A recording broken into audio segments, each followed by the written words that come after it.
Okay, it's the end of the session. This is Luna's roadmap to success. Luna is upstairs with mom and dad. And so we're just gonna kind of summarize the things we went over. The first thing we went over was mark words, so thank you.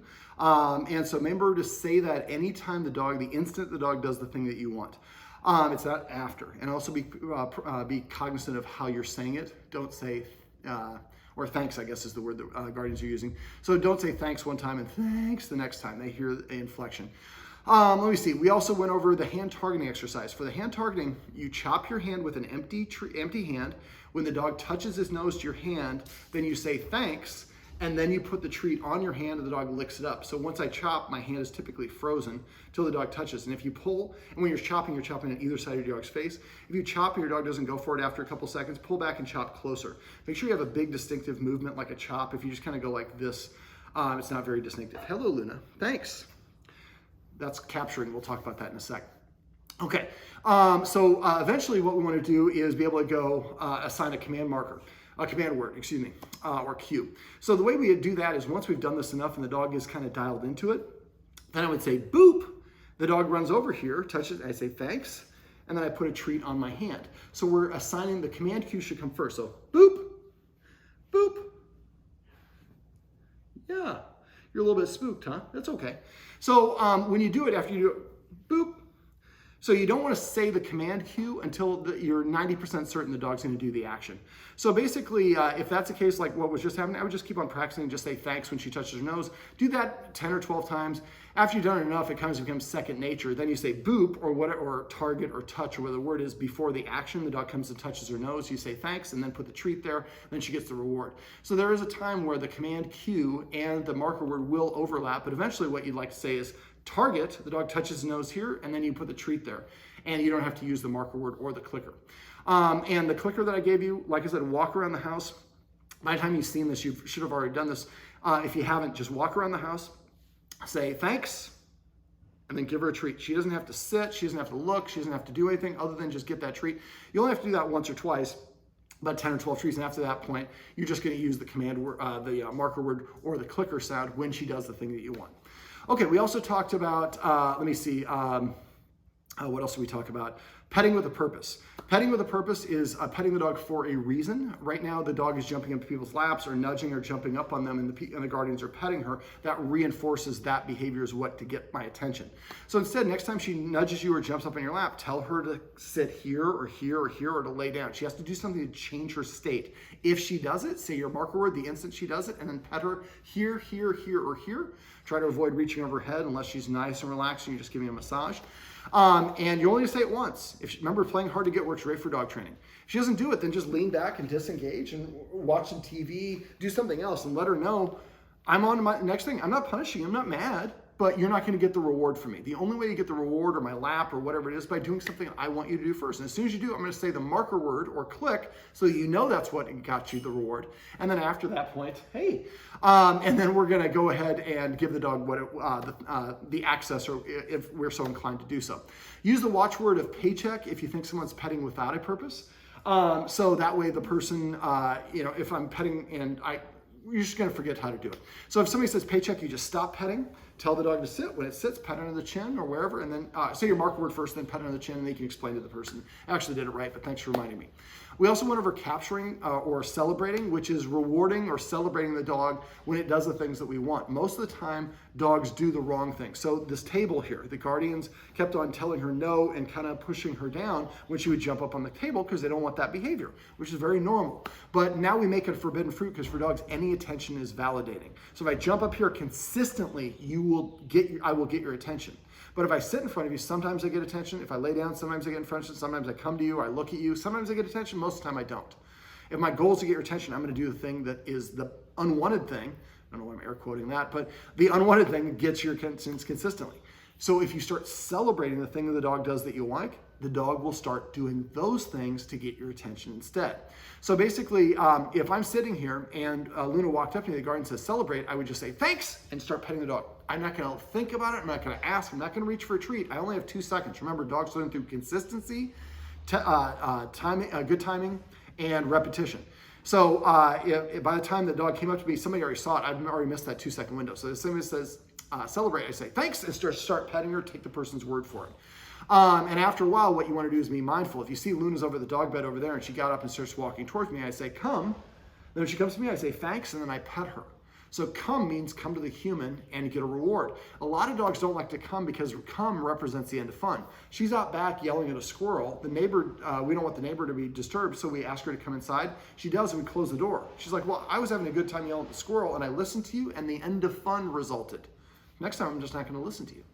So the more that you celebrate sits, eye contact, coming, laying down, dropping things, drinking water, pooping, whatever it is, the more you reward your dog for those things, the more the dog's going to consistently do it. And using that marker word of the clicker makes it easier for them to identify what it was. Now, the guardian mentioned that on walks, she has some difficulty with she sees other dogs. Now, for dogs, walking straight up to another dog is confrontational, and so she starts freaking out. We just walk on a sidewalk, but to the dog's perspective, we're like leading them into danger. So what you want to do instead is you're walking down the street, there's no dogs or no people around, no reason for her to be uncomfortable. Show her that you have a treat. If she's on this side, show her you have the treat, and put it in her nose, and then start gradually turning. And once you complete the U-turn, say thanks and release the treat and walk about 6 paces that way. Repeat the process. Hold the treat out of her nose at her nose level, lure her in another U-turn, say thanks when she completes it, and start walking. And after you get to the point where when you start doing this, she like follows right along really easily. Then you can say turn as you're luring her around. So eventually when you're on a walk and you see another dog come around the corner before she does, you say turn and just turn. She's just happy to turn because that just means you're going to do a U-turn and I'm going to get a treat. Then you've taken her away. She's looking in a different direction. She's walking away from the other dogs. You took care of the situation so she didn't have to. The idea is she hopefully doesn't bark or lunge or any of that stuff. If you want to work on that sort of thing, I'd like to work on the separation anxiety because the anxiety and the insecurity that she has here is a manifest over everything.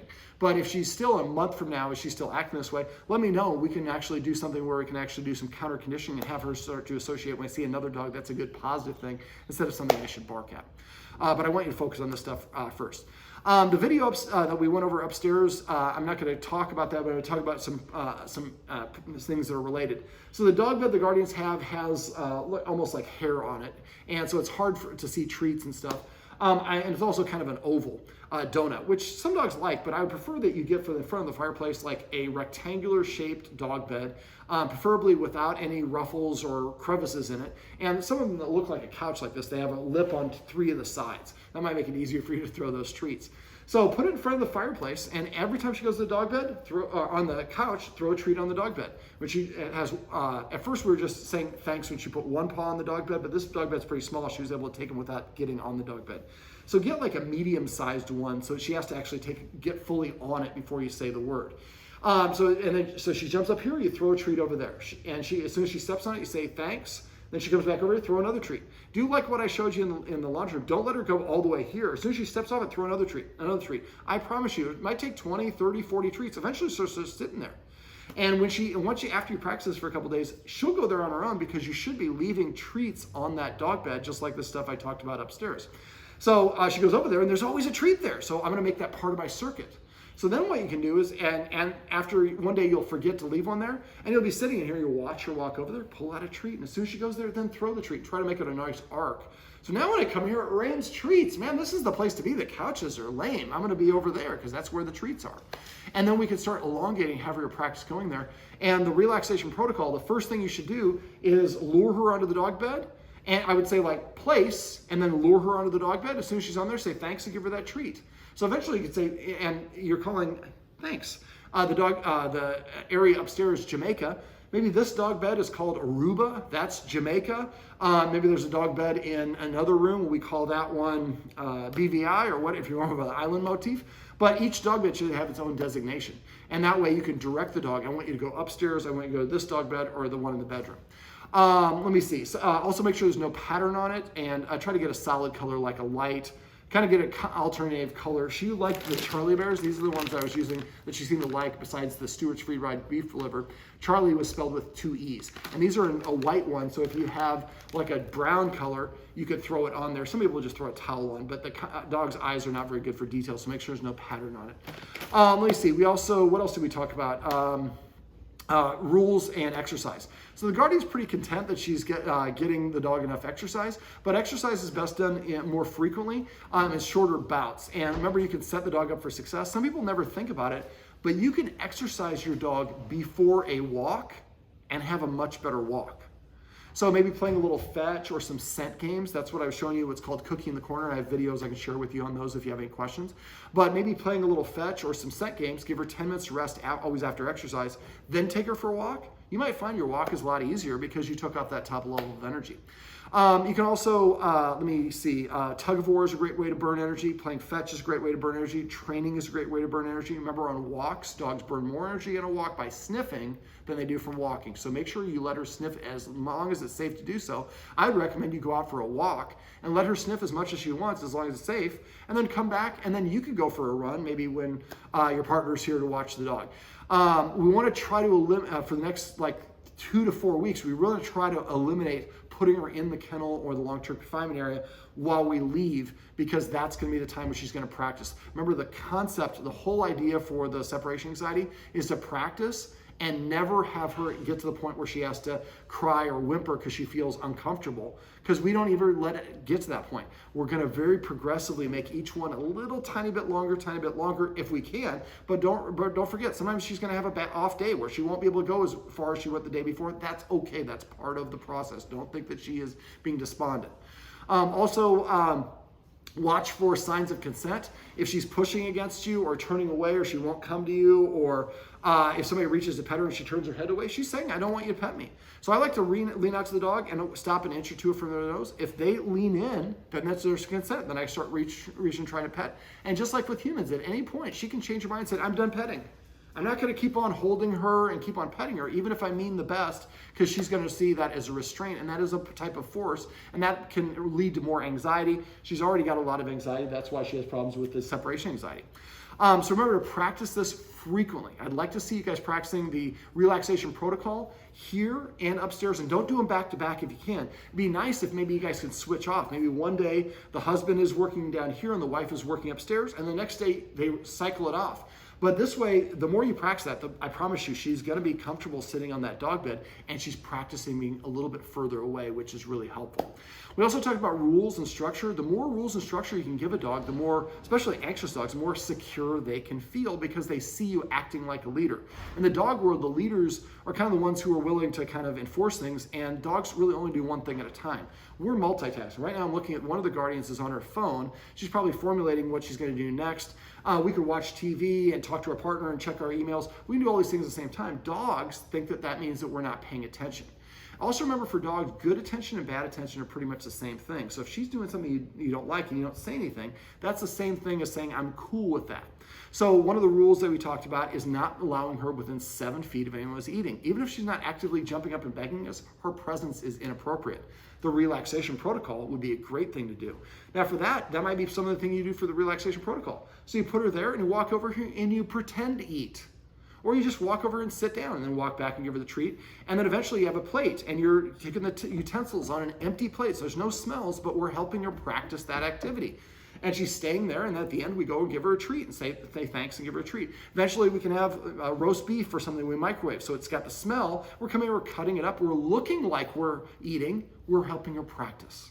And eventually it gets to the point where you can sit here with your real meal. But don't try to sit here with your real meal and practice at the same time. It's a horrible way to go about it. That's what everybody does with their dog, and we end up with a lot of failures.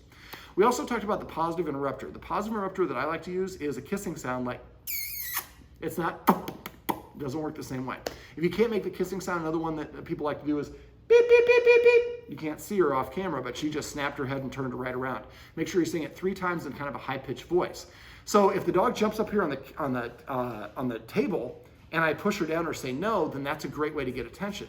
But if I'm over in the kitchen where the guardian is now and she jumps up here, the guardian sees it, she says boop, boop, boop, boop. Dog looks over and she's developed a strong hand target and goes like this. The dog runs away. We didn't make this forbidden fruit. The dog runs away and is rewarded for running away and is over there doing something. And then we could do a couple other things. Now, if your dog is mischievous multiple times in a row, that is usually an indicator that they're bored or they need some exercise.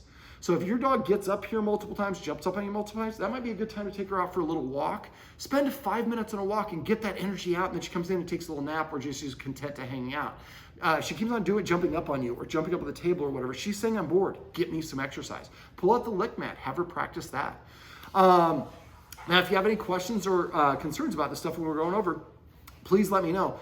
Texting me is usually the fastest way to reach me. I'm going to call Apple later today, but I am very good. If you don't hear from me in 24 hours, text me again or call. But I want to make sure that you're supportive, and I don't charge for that, so I want to make sure that we get you all the answers that you need. Luna,